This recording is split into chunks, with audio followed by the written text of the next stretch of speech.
Okay, so I wanted to do a quick video. I'm going to do the motor drop on the Trailfinder 2 on the Marlin Crawler.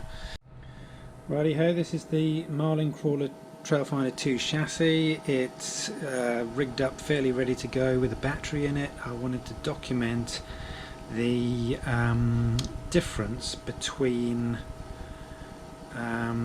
pre-motor drop and post-motor drop. So currently it's got the motor in the standard position. It sits ever so slightly proud of the servo in the current position. Perhaps you can see from here. It's going to take me a couple of hours to figure this out, but the pre-motor drop is going to be recorded with a iPhone on a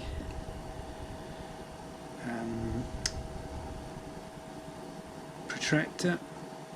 It's currently sitting at 1 degree. I'll obviously zero that, and we'll see what this is going to do. There's a little bit of duct tape there. I'm going to stick the GoPro to that so that we can actually film it a little bit more accurately than on the gimbal. So here goes.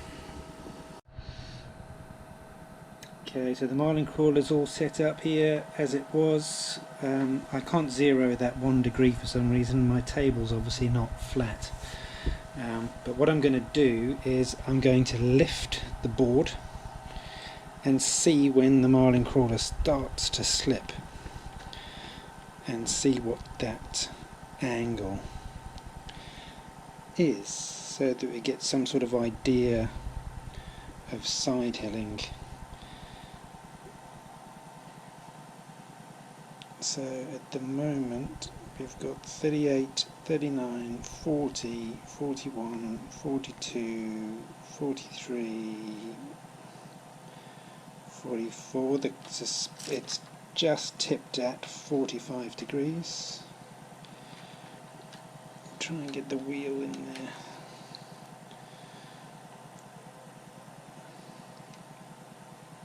(44, 43), the suspension starts to compress, and 44.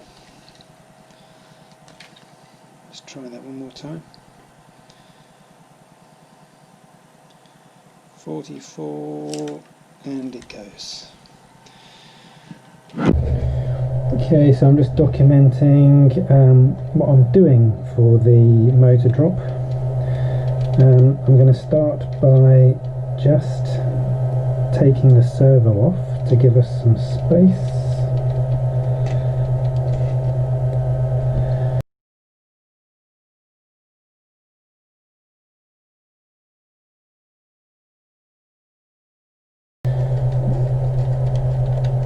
Take this motor plate out.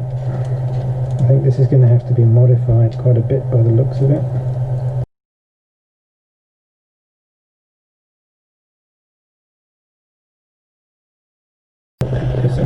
So this has got to come out. We'll take that off with the Dremel, and there is also, try and move this out the way so you can see.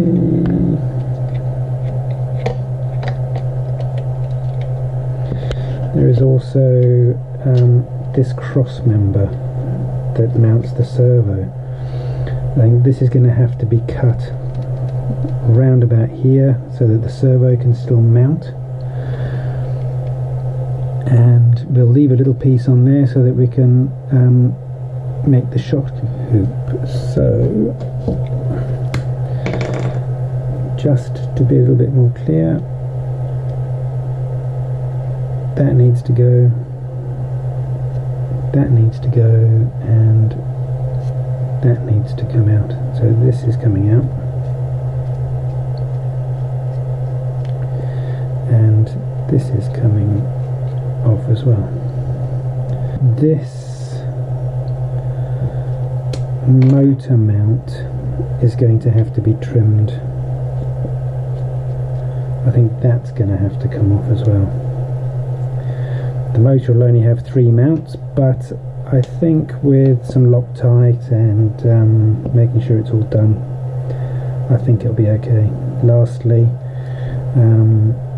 as that was this way around, it will be this peg, this little motor peg will end up coming off the motor plate as well. So it'll only have 3.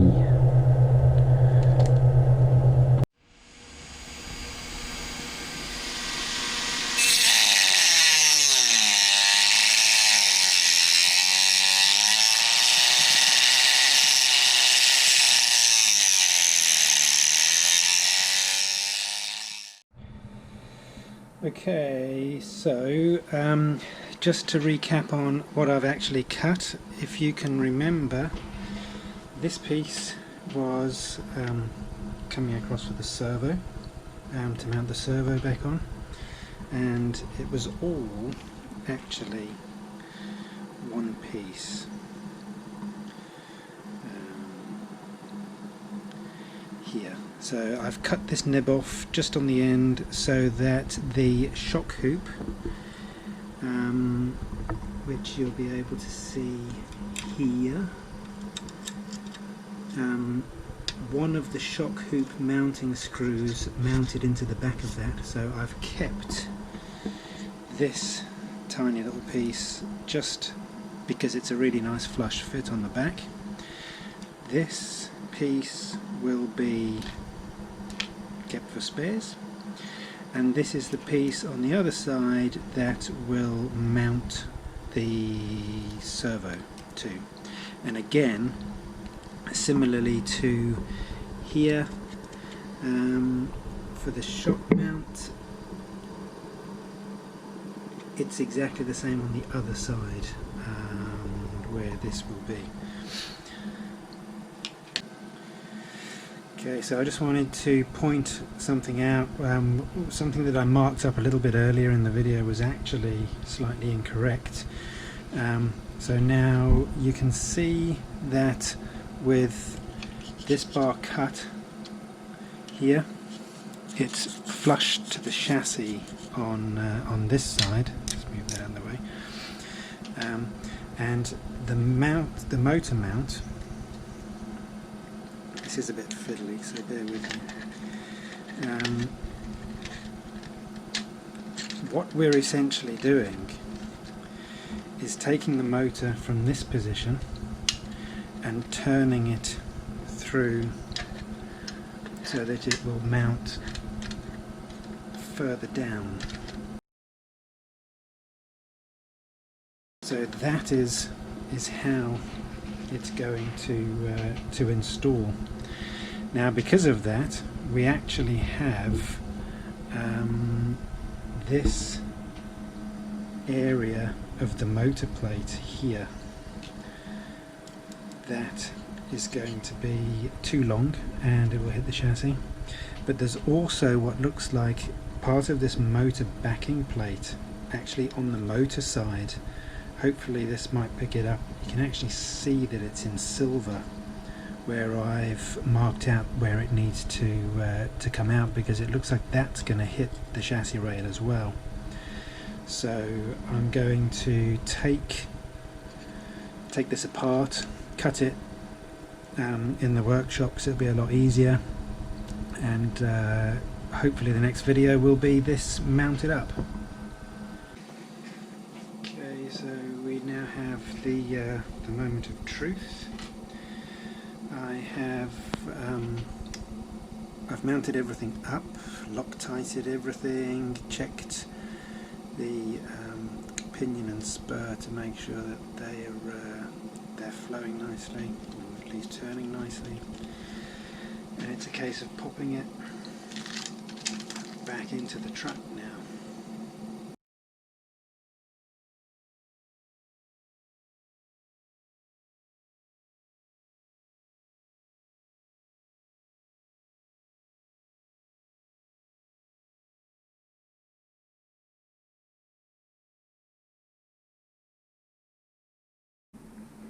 Okay, so that's all lined up.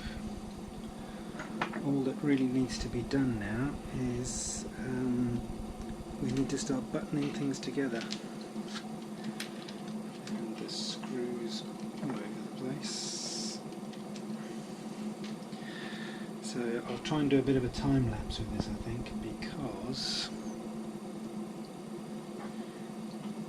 it could be slow otherwise. But all I'm basically doing now is I'm going to start thread locking everything back together.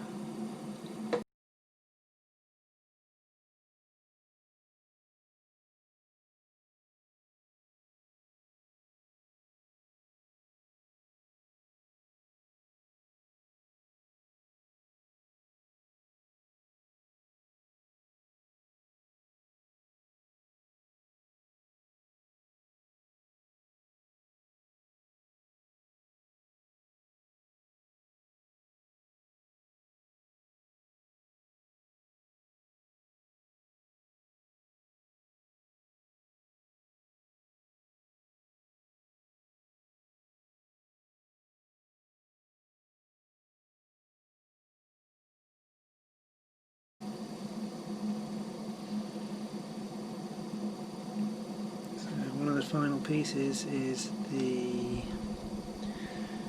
is a bit awkward, servo mount.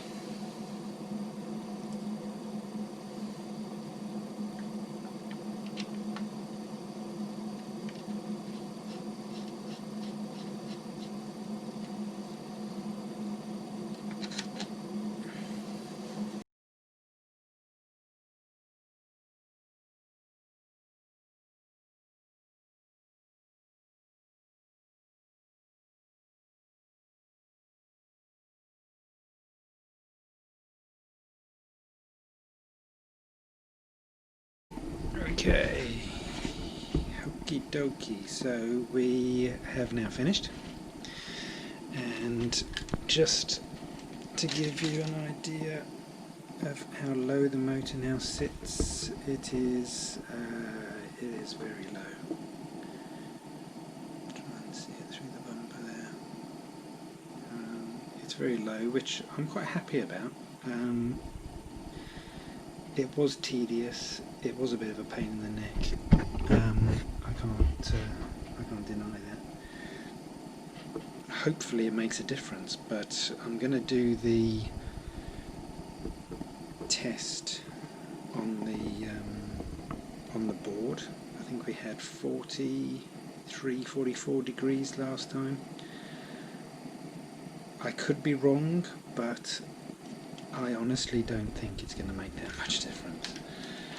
It's a lot of work, and what we can perhaps do here is you can have a look at how tight some of the tolerances are. Underneath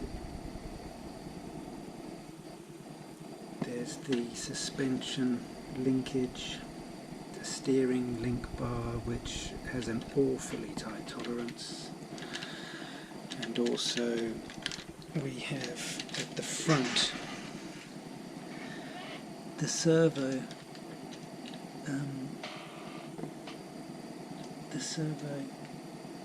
line. It's nearly on full compression, but it does actually hit the motor. So I think I need to come up with an idea or some sort of plan on making that a bit better. I actually used, I don't know if you remember, but the section that we took out from the motor plate, there was 4 screws holding it together. I've actually used that piece with a long screw. And another concern is that this screw head could end up getting hung up on things. It sits ever so... In order to clear the motor, this does sit quite low. I'm a little bit concerned about that. wonder if it might be worth taking a link and actually bending it. Putting a little bend in it might help bring this up ever so slightly. Of course, it'll need to be bent in the turned position so that it doesn't foul the motor. But we're going to see how it fares on the board, see if the lower centre of gravity has actually made any difference. Okay, so I just wanted to show that for this test we have the battery in exactly the same position as before. Everything is now buttoned down. Everything is mounted as it should be, with the motor in the lower position.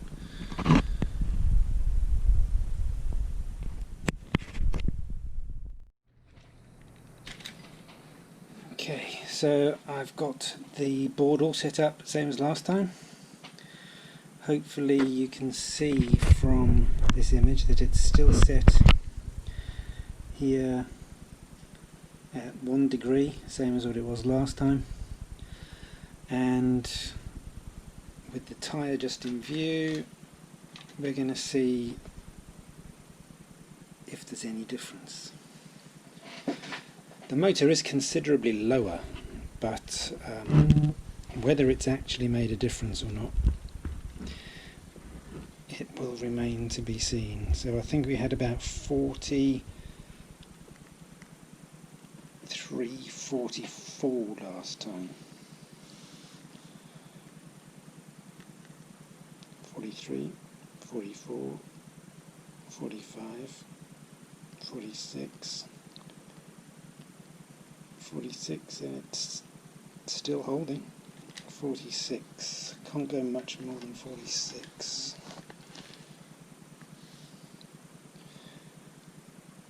46. And with the chassis just facing the other way, we'll see how it goes. The tyres actually start slipping on the wood before anything else. 43, 44, 45, 46, 47. The tyres actually slip on the wood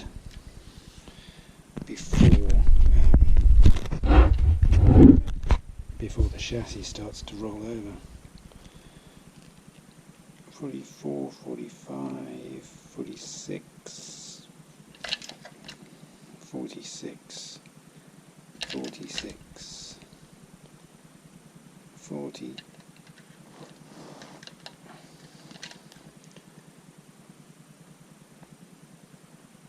44, 45, 46. It won't go any more than 46. 46. 46. So just to conclude really, it's a fair amount of work. It's taken me a good 2.5, 3 hours. I've taken my time, I've done things properly. I've filed things nice and smooth and what have you. It's taken a long time. Whether it's worth it or not, I seem to remember, I could be wrong, we'd have to double check this, but I seem to remember it tipping at about 44 previously, and we're now getting 46 degrees. So a 2 degree sort of increase for the serious competitors, yes. I can see value in it because it's essentially free. It doesn't cost anything to do it. You just got to cut things up.